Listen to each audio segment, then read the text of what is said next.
na moral, eu vou dar um papo reto pra você aqui, que tá, não, o Sampaoli falou, criticou o jogador. Meu irmão, o que ele falou é verdade. O que ele poderia fazer? Agora ele é o centroavante do time? Agora é ele que dá assistência pros caras? Ele organizou o time do Flamengo. O time do Flamengo hoje é organizado. Em 2 jogos com o Sampaoli, o time do Flamengo é organizado. Agora, não cabe a ele finalizar. Que é só isso, porque o time do Flamengo melhorou muito. Gerson cresceu muito de produção, jogou uma partida soberba ontem. Fez um golaço. Que gol legal que ele fez. Um golaço. Fez uma partida soberba, até engasguei. E o Flamengo, cara, ele já está melhor. Aí tem gente que acha, eu não gosto. Eu tô dentro de um clube, eu não permitiria esse tipo de coisa. Sabe por quê? Prefiro olhar para mim, prefiro olhar para o meu time, prefiro olhar para dentro e lembrar que tem mais 36 rodadas. Se na última rodada ser campeão, tá bom, vai, passa. Mas o que o Inter ganhou até agora, o que o Flamengo perdeu, nada. Análise da imprensa brasileira sobre o Flamengo, meu querido. O Flamengo vai melhorar, vai vencer títulos na temporada? E o Inter que zoou o Flamengo? Pois é, teve comentarista criticando o Inter por ter zoado o Flamengo. Acompanha o vídeo até o final, tá bem bacana, tá, meu querido? Se inscreve no canal, deixa o like, o que deixa o canal vivo é o like, então deixa o like, não esquece, aciona o sino e amassa o like, mas se inscreve, companheiro. Vamos ver aí, tem Band Esportes, tem Jogo Aberto Rio de Janeiro, tem ESPN, então vamos acompanhar que tá bem bacana, tá, meu querido? Assiste até o final, hein? Não pula que tá bacana o debate, vamos lá. Teve provocação do Twitter, do perfil oficial do Internacional ao Sampaoli. Vocês acham que esse tipo de coisa, partindo do perfil oficial, faz parte do folclore do futebol, Calçade? Olha lá, 7 reforços, mas tô fora, pego meus 3 pontos e vou embora. Aí tem gente que acha, eu não gosto. Eu tô dentro de um clube, eu não permitiria esse tipo de coisa. Sabe por quê? Prefiro olhar para mim, prefiro olhar para o meu time, prefiro olhar para dentro e lembrar que tem mais 36 rodadas. Se na última rodada ser campeão, tá bom, vai, passa. Mas o que o Inter ganhou até agora, o que o Flamengo perdeu, nada. É muito pouco. É que eu não gosto, eu não vejo assim, eu não vejo isso engrandecendo o futebol. Tem gente que gosta, que acha, eu não interajo com esse tipo de coisa, acho uma bobagem, isso de partindo de qualquer coisa. E eu me lembro também, o São Paulo fez alguma provocação ao Internacional antes? Falou alguma coisa? Não me recordo disso. Que é completamente ele do nada, Ele né? comenta Ele comenta na coletiva dele o quanto o Flamengo foi superior e o quanto a postura do Internacional de ficar mais atrás e sair em contra-ataque foi o que levou o time a ganhar. Mas eu não vi desrespeito do Sampaoli em entender que o Flamengo, sim, de fato, fez um jogo melhor. Mais produtivo, mais ações na área rival. É um time que articulou mais, um time que ficou mais com a posse de bola. Quanto a isso, ele tem razão. Agora, não sei se o pessoal do Internacional entendeu como provocação. Eu não sei nem o exato momento em que esse tweet foi publicado para saber se... Sabe por que eu não gosto? Calha de ser depois da coletiva do Sampaoli. O treinador ou o jogador fala alguma coisa, a gente tem que sempre tomar cuidado, porque você pode botar fogo no estádio, numa relação de um clube. Mas essa ferramenta vindo de um clube, isso é institucional. É a instituição falando. Não é quem escreveu, tem lá a assinatura, fulano de tal. Não, é o Internacional falando. Poderia ser o Flamengo, o Corinthians, o Vasco. Eu não curto. Tem gente que acha que futebol pode... Eu não perderia tempo com isso. Rivalidade entre Inter e Flamengo não existe. 2 edições atrás do Brasileiro, o Internacional poderia ter ganho o campeonato do Flamengo na última rodada, quando o Flamengo perdeu com o Abel. Pode ser algo direcionado ao São Paulo, né? E o Inter, por muito pouco, não venceu o Corinthians. O Abel perdeu no Beira-Rio. O Inter perdeu esse jogo contra o Sport em casa. Corinthians e Inter. perdendo o jogo, até empatou, né? Não, perdeu. Perdeu o jogo? Perdeu pro Sport em casa. Corinthians e Inter tem essa história também. Põe no DVD. Mas ali, pelo menos, foi um encontro, não que se justifique, mas foi uma final de Copa do Brasil entre os times. na moral, eu vou dar um papo reto pra você aqui, que tá, não, o Sampaoli falou, criticou o jogador. Meu irmão, o que ele falou é verdade. O que ele poderia fazer? Agora ele é o centroavante do time? Agora é ele que dá assistência pros caras? Ele organizou o time do Flamengo. O time do Flamengo hoje é organizado. Em 2 jogos com o Sampaoli, o time do Flamengo é organizado. Agora, não cabe a ele finalizar. Eu acho que o Flamengo tomou um duro golpe no fim do jogo. Um gol que não é merecido, mas o futebol não é justo. E isso que o torcedor tem que entender. O futebol não premia a justiça, premia a efetividade. O Inter chegou, foi efetivo, venceu o jogo, vida que segue. Agora... Não dá pra tomar 2 gols de lateral, né? Quiseria... Aí, não é possível. Não dá, né? Achei que essa derrota já tem um tempo que o torcedor não sai de uma derrota pensando assim, o time tá evoluindo. Isso aí. As outras derrotas eram derrotas que você não via luz no fim do túnel. O Fernandão estava conversando comigo aqui e falou sobre isso. A gente não via luz no fim do túnel. E agora já vê um Flamengo construindo mais, o Gerson melhorando com o Sampaoli, jogando um pouco mais aberto ali, né, com mais liberdade para criar. E antes com o Vitor Pereira ele ficava mais preso ali atrás, tendo que ajudar os zagueiros. Então, eu acho que o Flamengo pode melhorar. Não, acredito que o que o Sampaoli falou na coletiva, ele foi muito sincero, porque a gente estava vendo agora nos lances, né? São vários erros individuais, assim, se você parar para pontuar, Léo Pereira, Fabrício Bruno, Ayrton Lucas, todo mundo errou, Rodrigo Caio. Então, acho que foram erros individuais que precisam ser consertados e aí é só com repetição, treino, com tempo, que a gente vai começar a ver mais a cara do Sampaoli. Até porque ele muda muito ali, ele vai mexendo muito no time de acordo com o jogo, né, com o que vai rolando. O gol no final, como você disse, não é justo no futebol. O Inter pouco assustou o Flamengo durante a partida, jogando em casa, mas aí eu acho que entra também esse fator de jogar no Beira-Rio, torcida, tudo isso fez a diferença, mas eu acredito que um Flamengo que pode mostrar mais aí, já dá uma esperança para o torcedor, diferente do que a gente vinha vendo com o Vitor Pereira. Você também viu essa esperança, Fernandão? Vi a esperança de você ter soluções. O Sampaoli criou soluções que o Flamengo não tinha antes. No jogo no meio de semana, ele conseguiu fazer isso. Ele colocou 2 Flamengos para jogar. Um Flamengo com 3 zagueiros, que conseguiu ser profundo pelos lados. Depois ele mudou para um jogo que ele gosta de jogar mais, com pontas, que tendo um pouco mais de um jogo mais posicional, que ele já falou que vai fazer isso no Flamengo. Ontem ele fez uma coisa também que ninguém esperava, eu não esperava isso. Ele usou essa profundidade com os laterais de força, laterais rápidos, jogou um pouco mais por dentro com meias, como o saudoso JJ fazia, que tinha dois meias por fora que faziam esse jogo por dentro, e o Flamengo com mais posse de bola, com um jogo mais aproximado. Sim. Cara, acho que a gente tem que ter muito pensamento positivo com relação ao São Paulo. Eu gostei muito da entrevista dele, ele falou de contundência. Sim. O Inter foi contundente. Dentro da área o Inter foi contundente e o Flamengo não foi. Acontece, faz parte do processo.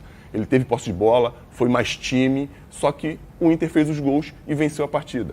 A torcida do Flamengo tem que pensar que hoje o Flamengo é um Flamengo diferente de uma semana atrás. E é muito difícil isso acontecer quando você não tem tempo para treinar. E eu acho que o São Paulo está mexendo muito no mental da galera. Ele está conversando muito mais, mostrando... O Flamengo é um time inteligente, né? São jogadores inteligentes que conseguem perceber isso. Fora do treinamento, fora do campo, os caras se entendem, a forma de se posicionar, de se movimentar. E o São Paulo tem que fazer isso porque não tem tempo para treinar. E a torcida tem que ter esperança e acreditar que, pelo que a gente viu ontem, o Flamengo pode chegar lá em cima na tabela. Mas tem um ponto que eu sou contra e que eu acho que o São Paulo errou, que foi na substituição. Você acha? Eu acho que ele não tinha que ter tirado o Pedro. Você acha que teria que tirar o Gabigol? Acho. Por quê? Pela fase. Eu acho que você não tira o artilheiro do time precisando de gol. Então calma, para tudo, para. Daqui a pouco a gente vai voltar nesse debate, por quê? O próprio Sampaoli falou sobre essa alteração, a gente vai ouvir agora o treinador do Flamengo. A substituição teve uma relação diretamente com que o equipo necessitava. A substituição teve relação direta com o que o time precisava, mais volume. Até a mudança do Pedro, o time estava neutro. E quando eu vejo que o time está neutro, tomo decisões. Era um centroavante ou outro. E tomei a decisão pelo Gabigol. E tomei a decisão de que jogue, neste caso, o Gabigol. Tati Tavares. Ele queria volume, imagino que ele deixou o Gabigol, porque o Gabigol sai mais da área, distribui o jogo, faz mais do que o Pedro ali fora da área, né? Ele ajuda ali fora. Então eu imagino que seja isso. Mas é que a fase não é boa, né? E aí, quando a fase não é boa, eu acho que era mais fácil ter deixado o Pedro.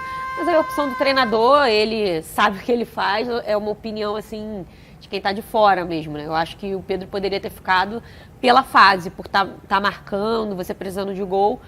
Seria melhor do que o Gabigol tentando ajudar ali fora, sem ter uma referência no ataque. Fernandão, o que você faria? E eu não sei se você reparou, depois que o Pedro é substituído, ele faz cara ali de poucos amigos, obviamente incomodado por ter sido substituído, algo natural do futebol e do jogador de alta performance, que fique claro. Não, claro, ninguém tem que ficar feliz em ser substituído, ainda mais quando você sabe que pode ajudar. Sim. Isso ninguém pode falar do Pedro. Só que dentro do que o São Paulo sempre mostrou nas equipes que ele treinou, eu acho que ele prefere o Gabriel. Eu também acho. Porque o Gabriel cria espaços para os outros jogadores também. O Gabriel é um cara de muito mais movimentação. A gente sempre falou aqui, o Gabriel perde muito gol, mas normalmente ele cria as oportunidades, ele se movimenta, ele ataca a profundidade como poucos jogadores no futebol brasileiro. E para o jogo que o São Paulo queria, como ele tinha mais atacantes em campo, ele queria abrir espaço para todos, abrir espaço para a penetração do próprio Gerson. E quando o Pedro está jogando, ele fica um pouco mais estático. É característico dele. Não é melhor nem pior. É dele. E, na minha opinião, com relação ao jogo de ontem, eu também escolheria o Gabriel. Para deixar em campo? Para deixar em campo. É bom que a gente discorda, né? Não, é legal porque é pelo modelo que estava em campo naquele momento. Sim. Ele queria mobilidade. Eu entendo ele querer mobilidade e criar, mas eu também acho que o Pedro, naquele momento, podia oferecer algo a mais. Então, já que o assunto é esse, a Sirene tocou, por gentileza, coloque na tela a resenha furada. O histórico do Gabigol no Flamengo pesa na hora em que o treinador do clube precisa fazer substituições durante o jogo. Foi assim com todos os técnicos e está sendo com o São Paulo. Ou seja, o famoso, pelo que está escrito aqui, jogar com nome. Vocês concordam ou discordam? Eu não. Eu discordo totalmente. Até porque o São Paulo não faz parte dessa história. Ele acabou de chegar.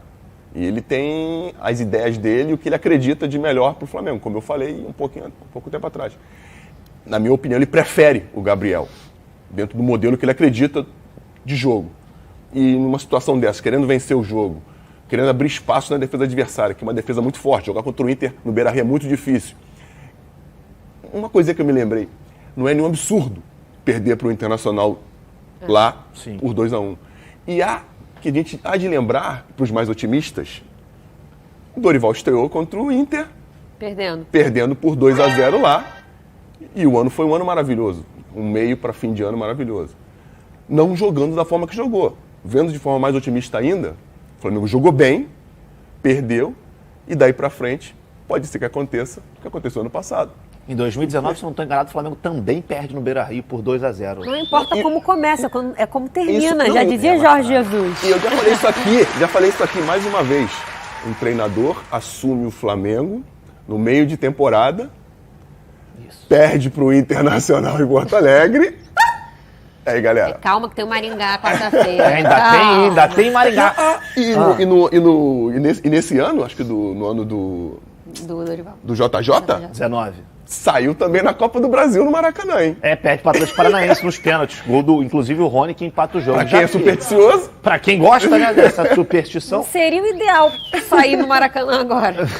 Seria ideal, não. A pressão, a panela de pressão vai ferver. Que é só isso, porque o time do Flamengo melhorou muito.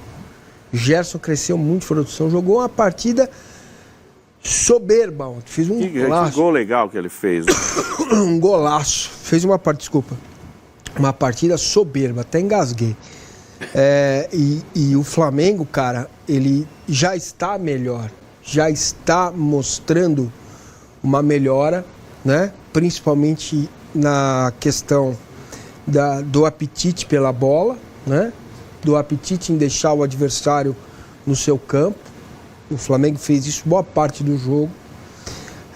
Agora, enfrentou um ambiente bastante hostil. O Beira-Rio não é fácil jogar lá, nunca foi. E acho que essa é uma das situações que o Mano perdeu. Marília, Jorge Sampaoli é um incendiáriozinho também?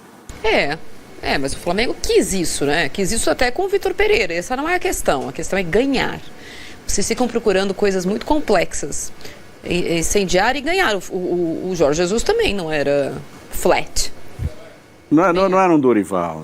Não era. Nenhum deles tem talento para diplomata. Pois é, tem essa Copa do Brasil aí que 1-0 tudo bem, né? 2-0 já é um pouco mais chato. Mesmo a missão do Corinthians. Eu acho que o Sampaoli, ele tem uma vantagem em relação ao Vitor Pereira. Neste caso, já falei que vou repetir, porque eu continuo acreditando nisso. Quando você pega a terra arrasada e a sensação pós-Vitor Pereira e pós tantas derrotas e tantas não conquistas de título é de terra arrasada, o pouco que ele entrega, a repercussão é maior. Então perde, mas jogou bem, perde, mas você já vê alguma coisa. No Vitor Pereira ele não teve essa vantagem porque ele pegou o time campeão da Libertadores. Se espera que o time campeão da Libertadores da Copa do Brasil continue ganhando. Quando você pega um time que estava perdendo, ele tem nem que seja do subconsciente da torcida, você enxerga as mesmas pessoas que faziam críticas parecidas em relação a alguns jogadores, agora com um pouco mais de paciência. Dá para perceber isso? O Dorival, nas redes sociais, dá, né? O próprio Dorival teve essa vantagem. Quando ele assume o Flamengo ano passado, não é para ser campeão da Copa do Brasil da Libertadores.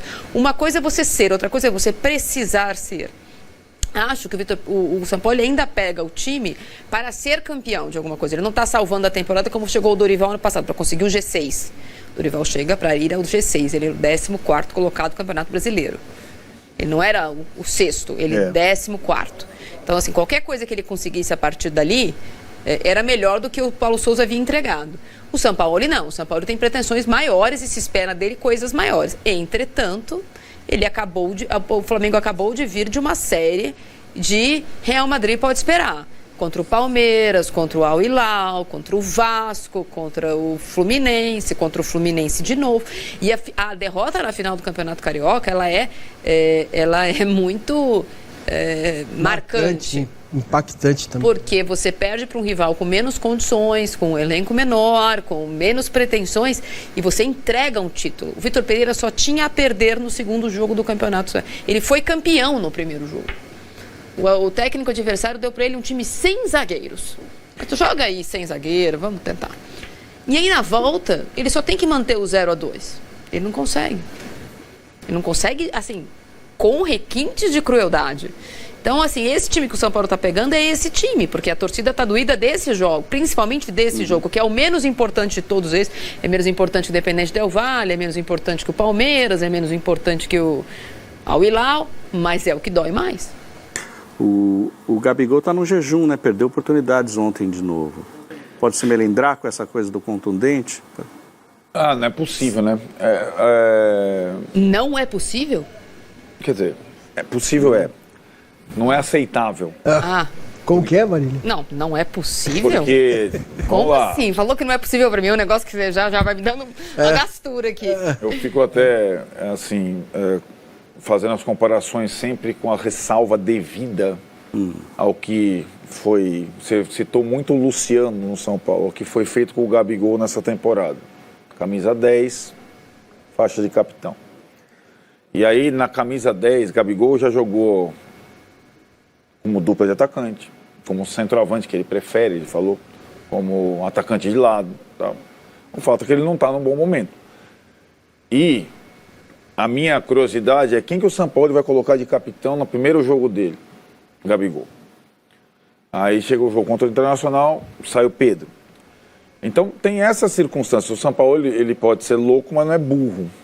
Então ele tenta, mas ou o rendimento do Gabigol vai melhorar, ou ele passa a não ser um titular absoluto já. Consegue imaginar o Gabigol no banco? Você não nota, cada vez mais eu noto isso, que o Gabigol, até isso é uma virtude dele, pela conexão, ele está cada vez mais a cara do Maracanã e tem uma dificuldade grande em jogar fora de casa. Cara. Partidas fora de casa boas dele, olha, cara, são poucas ultimamente. Então vai ter esse jogo contra o Maringá, que é um Maracanãzão, depois tem o clássico Botafogo, tem uma sequência aí. Mas, de fato, a temporada dele é bem ruim, bem abaixo. Vários jogadores bons do Flamengo estão bem abaixo. Mas o Gabigol caiu, né? Não dá pra comparar a temporada dele com a do Pedro. Então, não dá mesmo. E quando o treinador... No momento em que ele fala, e ainda mais no momento que ele fala que quero disputar a posição com o Pedro. Exatamente. Olha, gente, concordo em gênero, número e grau com o Massini. O Flamengo já melhorou bastante, já é outro time, já é outra equipe. Só que tem alguns jogadores ali realmente que, bicho, tem que botar no banco. Thiago Maia. Não dá pro Thiago Maia, velho. Esquece Thiago Maia, não dá. É o meio-campista inimigo do passe, é o Thiago Maia. Aí tem o Gabigol que perde tudo que é gol. Né? Aí tem também o Santos que, pô, chutou é gol. Ah, Pedrão, você só sabe falar do Santos. Tô falando de todo mundo. O técnico tá fazendo o trabalho dele, velho. Também temos que olhar pra jogador. Né? E quarta-feira tem um jogo importantíssimo, não pode perder de jeito nenhum. De jeito nenhum. Terceira fase. A meta orçamentária do Flamengo é até a semi. Vai perder na terceira. Vai ocasionar um rombo financeiro gigantesco nos cofres do clube. Vai ser terrível isso. Não pode perder. É proibido perder. Na quarta. E todos os jogos. E o Inter é trivice do Flamengo. Ah, vai catar coquinho. Se inscreve no canal, aciona o sino da notificação, amassa o like, tamo juntão. Saudações de Brunegras.